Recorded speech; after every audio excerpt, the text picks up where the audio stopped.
Olá, bom dia. Oi, Eliette, a Flávia, tudo bem? Oi, Rose. A Rede Cristo, bom dia. Criativa, bom dia. Ah, é a Ivani, tudo bom? Ainda vou decorar ainda, Ivani.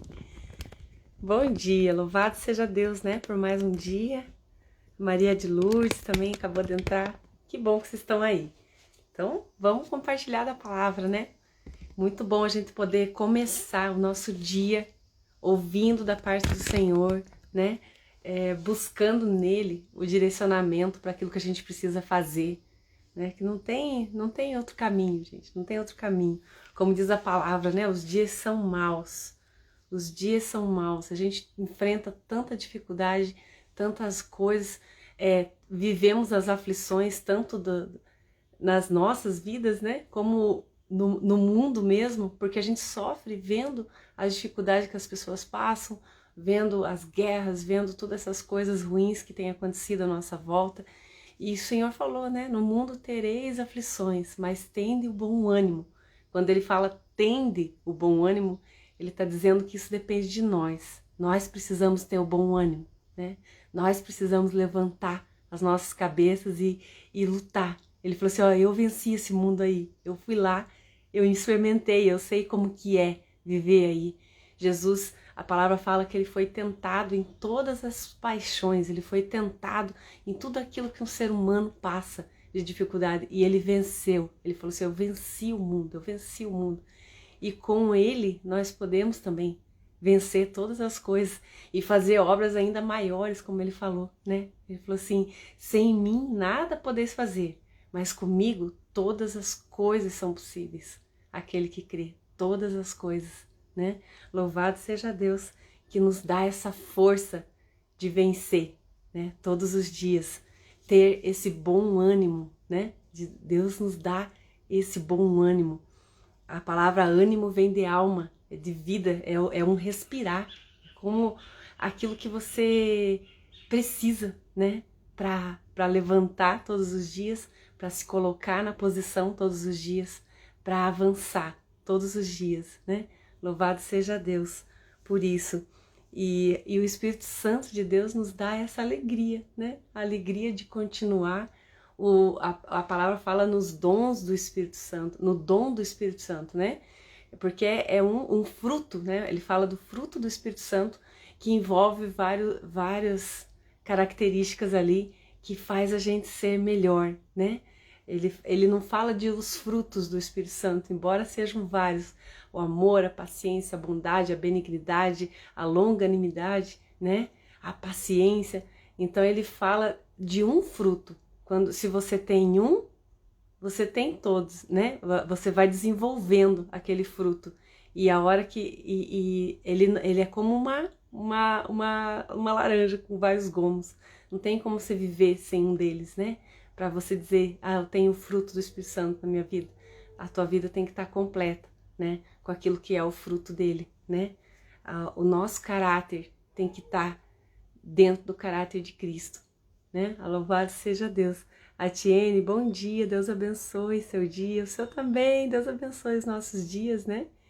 Que a gente avance cada vez mais na graça e no conhecimento do Senhor. São essas duas coisas, né? A graça é a presença dele e o conhecimento daquilo que ele é, para que cada vez mais a gente confie nele e entregue as nossas vidas nas mãos dele, para que ele dirija o nosso viver.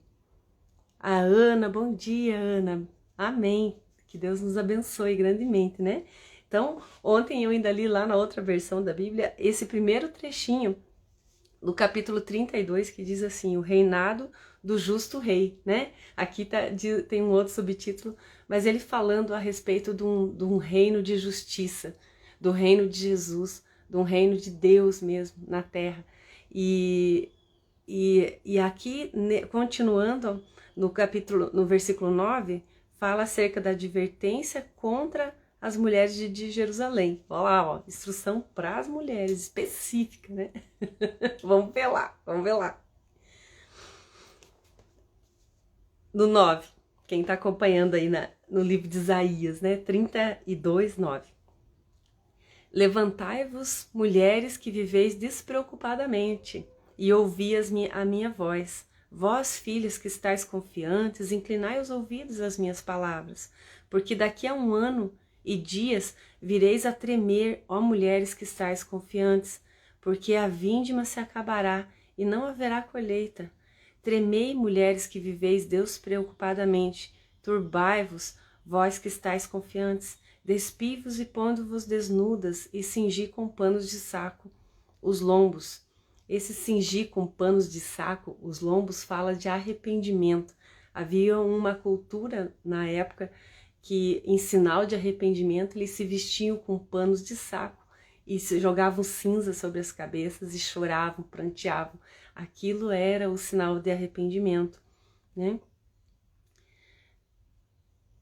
Batei no peito por causa dos campos aprazíveis e por causa das vinhas frutíferas. Sobre a terra do seu povo virão espinheiros e abrolhos. Ele estava falando aqui, né, batei no peito por causa dos campos aprazíveis e por causa das vinhas frutíferas. O orgulho, né, você que está aí, né, levantai, mulheres que vivei despreocupadamente, que não dá ouvidos à minha palavra, inclinai os vossos ouvidos para ouvir a minha palavra. Vocês estão vendo aí que tá tudo bem, né? Tá tudo bem, as vinhas estão frutíferas, as coisas estão fluindo. Aí ele diz, né? Sobre a terra do meu povo virão espinheiros e abrolhos, como também todas as casas onde há alegria na cidade que exulta. Ele falando das dificuldades. Você olha, atente o teu coração, porque vai vir dificuldades sobre vocês. Os espinhos e os abrolhos é aquilo que arrasa com a plantação. E ele estava falando, ó, vocês estão aí batendo no peito, né? Se gloriando, porque as vinhas estão frutíferas, mas não vai ser sempre assim. Vai vir um tempo de dificuldade.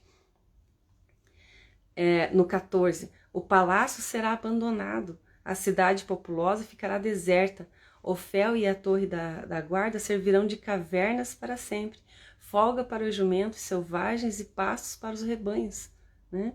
Até que se derrame sobre nós o Espírito lá do alto. Espírito aqui com letra maiúscula. Toda vez que a palavra fala em Espírito, com a letra maiúscula está falando do Espírito de Deus, né? Então o deserto se tornará em pomar e o pomar será tido por bosque. Pessoal, vocês vão passar por essa dificuldade até que sobre vós, sobre vocês, seja derramado o Espírito. Aquilo que a palavra falou em todo momento, né? Deus permitiu que eles vivessem ali um tempo de dificuldade extrema, um tempo de escassez, um tempo de que eles foram expulsos da terra deles, né? Eles foram levados cativos para outra nação. E a terra ali, como ele falou, olha, todos esses pomares, todas essas casas que vocês estão zelando tanto, isso aí vai servir de caverna para os animais selvagens, vai ficar tudo abandonado. Vai ficar tudo abandonado. Então não parem de olhar para essas coisas. Olhem para os tempos, vejam o que está acontecendo. Isaías clamava isso aqui nas cidades, na cidade de Jerusalém, dia e noite, falando para o povo: atentai para a palavra do Senhor. Olha, vai vir uma situação difícil. Deus usa pessoas para abençoar pessoas. Deus fala através das pessoas. Deus nos alerta na direção em que a gente deve tomar. A decisão de ir por ali ou por aqui é nossa. Sempre é nossa, a gente tem falado bastante disso, né?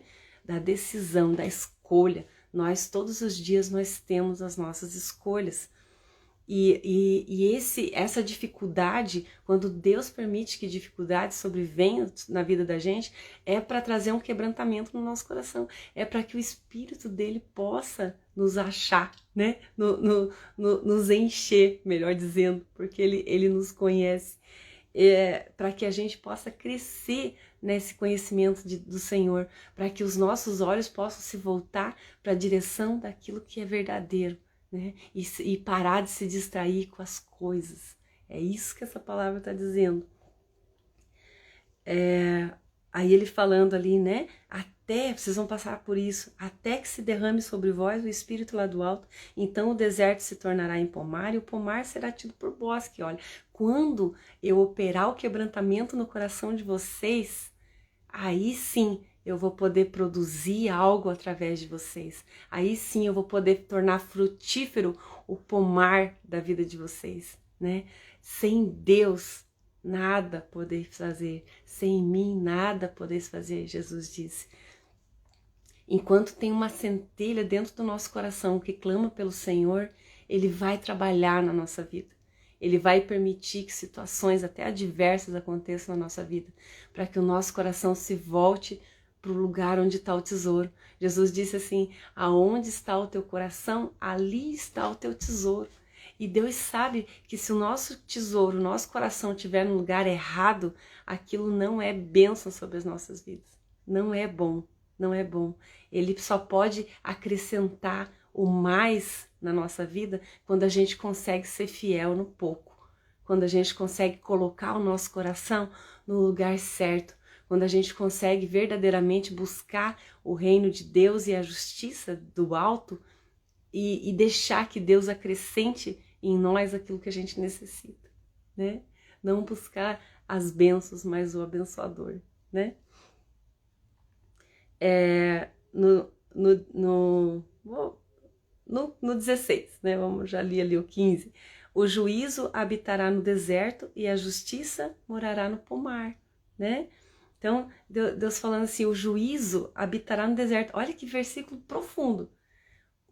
O juízo habitará no deserto e a justiça morará no pomar. Olha só. O que é o deserto? É um lugar de dificuldade, né?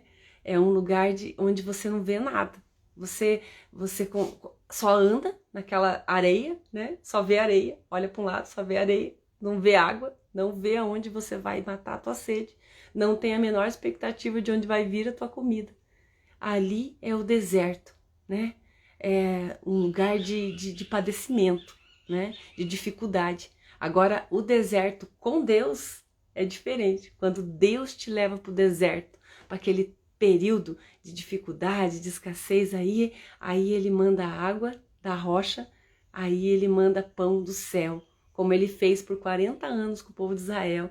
Ele alimentou o povo enquanto o povo estava no deserto, porque o deserto era necessário, porque Deus tinha tirado o povo do Egito, mas Ele não tinha conseguido tirar o Egito de dentro do povo.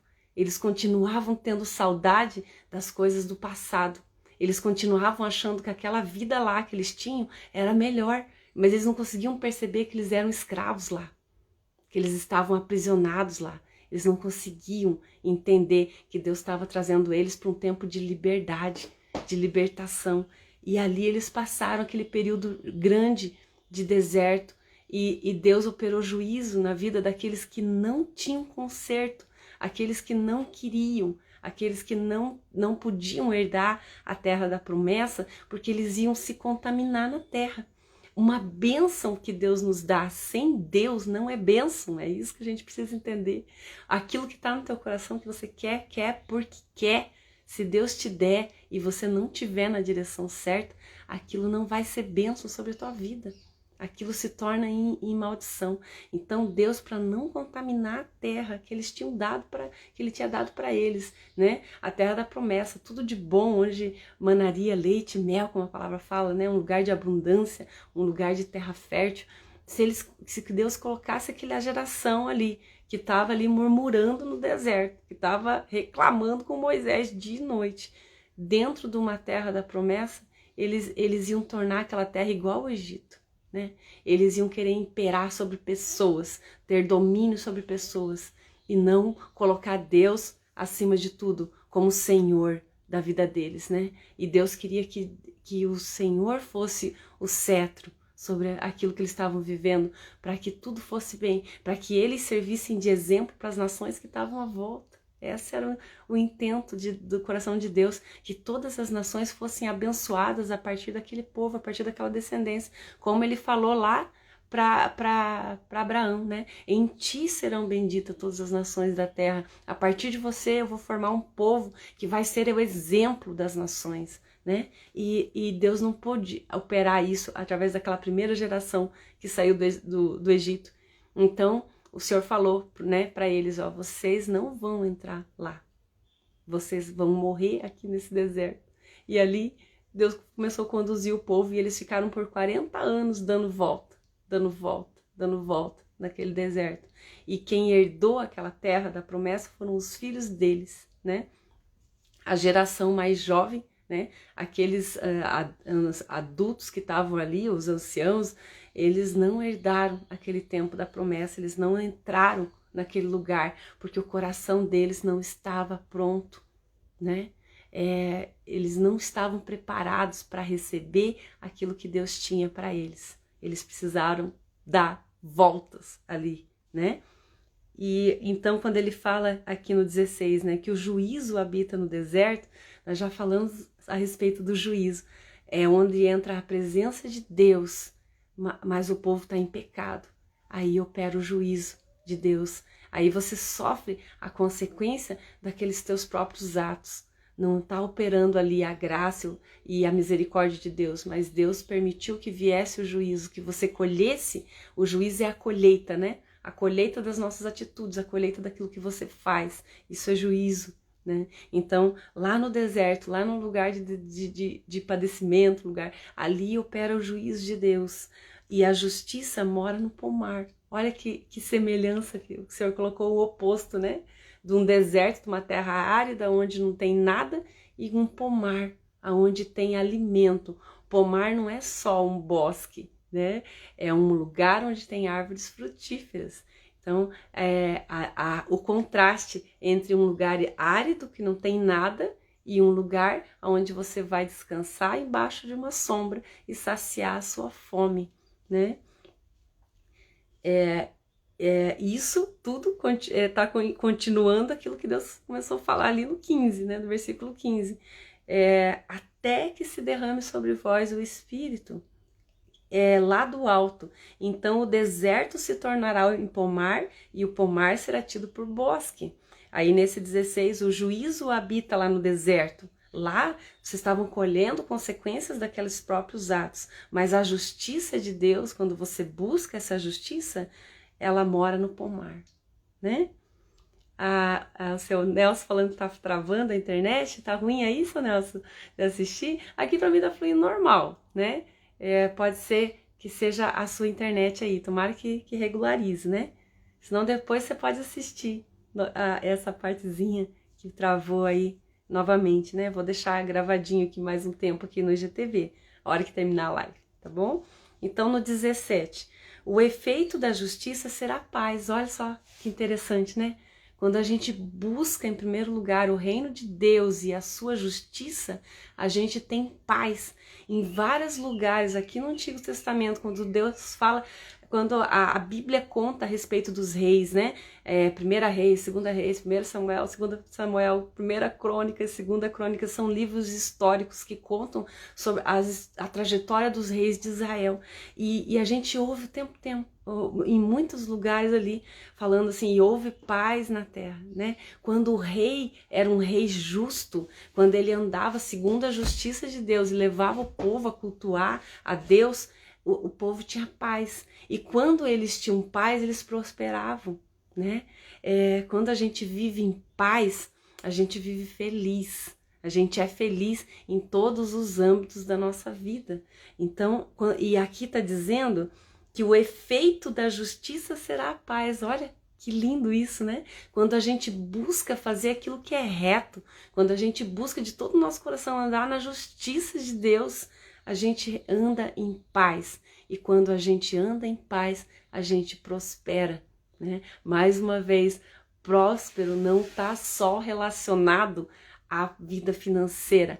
Prosperidade é você ser feliz em todos os âmbitos da sua vida, né? Mais uma vez, tendo como referência um fruto com vários gomos, como uma mimosa, uma mexerica, uma tangerina, uma laranja, como você conhece aí na tua cidade, que ou fruta para ter nome, né?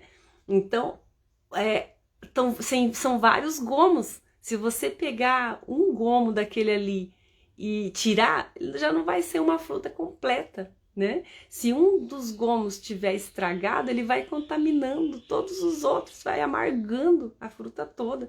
Então, a nossa vida é um fruto com vários gomos. A gente precisa estar feliz em várias áreas, né? Na área familiar, na área profissional, na área espiritual, né?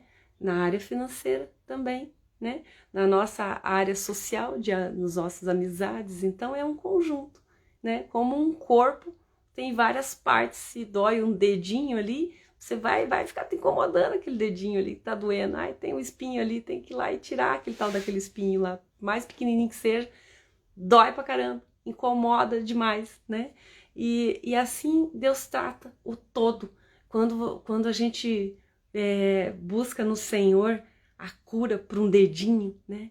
Para uma área da nossa vida que tá deficiente, Ele vai tratar o corpo todo, né? Porque tudo ali está relacionado. Porque um tá ligado no outro. Nós não somos seres segmentados, né? A gente não vive só nossa vida profissional. A gente não vive só nossa vida sentimental. A gente não vive só nossa vida familiar, né? A gente é um todo, a gente é um conjunto. Então, quando Deus começa a nos tratar, Ele trata no todo, né?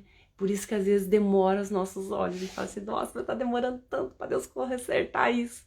Ele tá te moldando, Ele tá te tratando, Ele tá formando você, né? Tenha calma, deixa Deus trabalhar, né?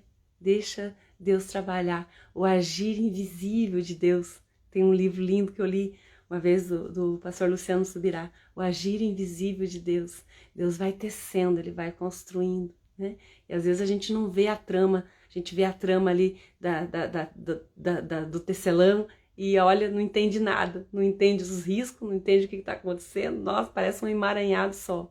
Mas Ele continua tecendo, continua tecendo. Dali a pouco você vai ver e a obra está pronta, né? Aí você olha para trás e fala, meu Deus, como foi possível, né? Como está tudo novo, como está tudo diferente. Louvado seja Deus pelo trabalhar dele na vida de cada um de nós, transformando, né, o nosso deserto em pomar, né? Que lindo isso. E vou continuar ali, tá muito lindo esse texto, ó. O 17, né? O efeito da justiça será a paz. Profundo isso. O efeito da justiça será a paz. E o fruto da justiça repouso e segurança para sempre. Eu amo quando tá escrito isso, né? Para sempre, né? Eis que estarei convosco para sempre, hoje e eternamente, Jesus disse. Nós nunca vamos estar sozinhos. É para sempre. Aqui, o efeito da justiça será a paz. Se você anda em justiça, você vai ter essa paz. E o fruto dessa justiça é o repouso e a segurança para sempre, né? Habitar num lugar tranquilo. Habitar num lugar tranquilo. Ai, vamos deixar um pouquinho para amanhã. Sabe que você tá comendo assim, ó, que tá tão gostoso, vamos deixar um pouquinho para amanhã? Glória a Deus, eu acho que hoje a gente já aprendeu muita coisa, né? Glória a Deus pela palavra dele, né? Pelo aquilo que é o nosso alimento, aquilo que nos sustenta, é a palavra do Senhor. Quanto mais a gente conhece de Deus, mais a gente aprende a confiar nele, entregar a nossa vida na mão dele, deixar ele conduzir os nossos passos, não se abalar com as coisas, né? Mas olhar para o alto, que é de lá que vem o nosso socorro, né? A Miriam escreveu ali, em alguns momentos não entendo, mas sei que existe um propósito. Sempre, Miriam, sempre. Nós fomos criados com um propósito. Deus falou, né? Falou para Joel, falou até para Isaías aqui. Joel não, para Josué, né? Falou para Isaías também, né? Desde o ventre da sua mãe eu te formei, eu te conheci, né? Ele mostra assim que ele tinha um projeto para nós antes na nossa concepção ali, né? Antes de que a gente viesse a esse mundo, ele já sonhou com a gente, ele já traçou um propósito pra gente, e a gente vai descobrindo isso ao longo da nossa vida. E uma vez eu ouvi assim, falei assim, olha, perceba dentro de você aquilo que te inquieta, aquilo que você detesta, sabe?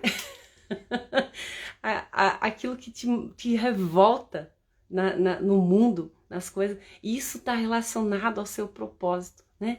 E a gente vê isso mesmo, tem tantas pessoas que se incomodam assim com demais, assim por exemplo, né? Quando vê uma injustiça, né, acontecendo, quando vê uma criança abandonado, quando vê algo, as coisas desarrumadas, sabe, bagunçada, aquilo inquieta, enquanto não deixar tudo arrumadinho e não fica bom, né? Então, tudo aquilo que te inquieta tá relacionado com o teu propósito. Você veio para consertar as coisas, você veio para organizar as coisas, e o nosso propósito nunca diz respeito somente a nós, né? A palavra fala o tempo todo, né? Amai uns aos outros, amai ao próximo como a ti mesmo, anda nos caminhos, né? Suportai-vos uns aos outros em amor, Paulo falou isso, né? Não no sentido de suportar, ter que suportar aquela pessoa, não. No sentido de dar suporte para quem precisa, né? Suportai-vos uns aos outros, dê o suporte para aquele que precisa, isso em amor, né? Então, uma vez eu ouvi isso e é muito verdadeiro, para a gente saber se o nosso sonho é aquilo que te move, aquilo que te inquieta para você fazer, se é um sonho que vem do coração de Deus, é só você avaliar se aquilo vai trazer bênção somente para a sua vida ou vai abençoar várias pessoas à sua volta. Se a resposta for que vai abençoar várias pessoas à sua volta, então vem do coração de Deus, pode seguir com passos largos aí, que ele tá no negócio, né? E é assim, Deus criou a humanidade com o propósito de comunhão, um ajudar o outro, um completar o outro. São pessoas diferentes, com características até mesmo semelhantes, né? A gente tem características semelhantes, mas a essência de cada um é única. Cada um tem um propósito, e se você for ligar um propósito de um com o propósito de outro, eles se complementam para que a harmonia reine, para que seja feita a vontade de Deus na terra, né? Como a oração do Pai Nosso fala, né? Seja feita a vossa vontade, assim na terra como nos céus. Então, o intento do coração de Deus é que a gente viva numa...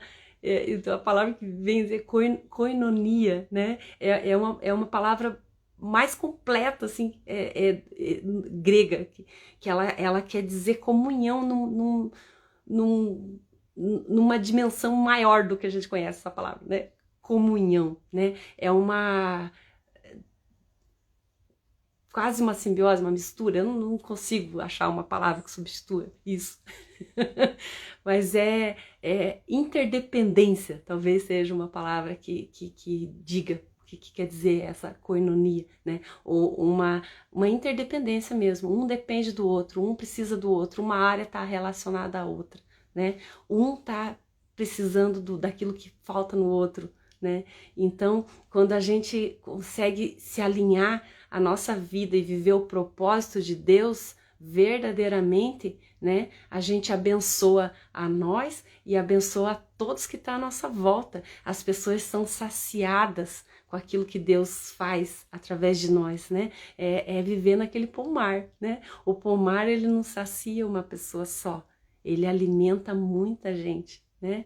Glória a Deus que cada um de nós possa viver o nosso propósito, né? E abençoar a quem está à nossa volta, abençoar nossas vidas, né? E ser um espelho daquilo que Deus é, né? E tudo isso, e quando a gente vive o nosso propósito, quando a gente anda no caminho que a gente deve andar, quando a gente anda nessa justiça de Deus, né? Ele é glorificado, né? Porque ele consegue se revelar para mais pessoas, né? Mais pessoas conseguem ver a grandeza de Deus através de nós. Amém, né? Louvado seja Deus. Vamos embora? Não sei nem que horas são, né? Mas eu acho que já tá na hora. Um beijo grande para você, que Deus abençoe seu dia, né? E amanhã a gente tá aqui de novo, se Deus quiser, às 6h16.